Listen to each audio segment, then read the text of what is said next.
به نام خداوند بخشنده مهربان. دوستانم، میدانم درد فراق سخت است. دور از وطن، دور از بستگان بسیار سخت است.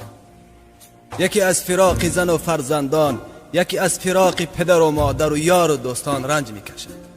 میدانم هرگاه که درد هجران و سوز فراق تو را به نهایت رسید، مخصوص وضوع بگیر و در خلوت با پروردگار خیش راز و نیاز کن. او که صدای تو را میشنود، او که حاضر و ناظر بر همه اعمال بندگانش هست و از پدر و مادر نسبت تو مهربان تر است.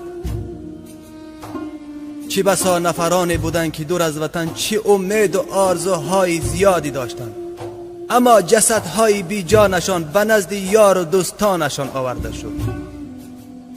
چه بسا نفرانی زیادی بی گناه زندانی شدند و چه بسا نفرانی زیادی صحت و سلامت رفتند، اما بیمار به نزد پدر و مادرشان آورده شد.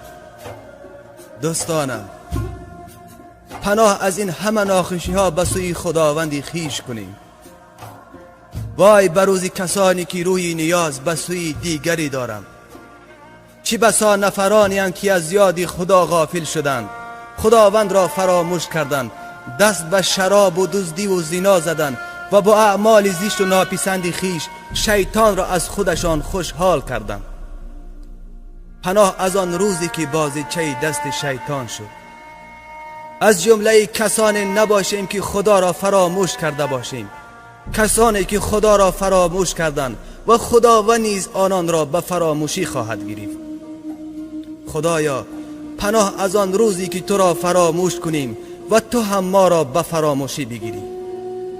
پروردگارا، ما را هیچگاه و هیچ وقت تنها نگذار و نفسهای ما را به دست خود ما وا مگذار که از خطاکاران خواهیم شد. دوستانم، خداوند دعای غریب را میپذیرد. در حق دوستانی که بی گناه زندانی شدند دعای خیر را فراموش نکنید و در حق برادرانی که بیمار هستند و در حق ما نیز دعای خیر کنید. مواظب خودتان باشید، امانتهایتان را خیانت نکنید، پدر و مادر را نگران نکنید، صحت و سلامت برگردید.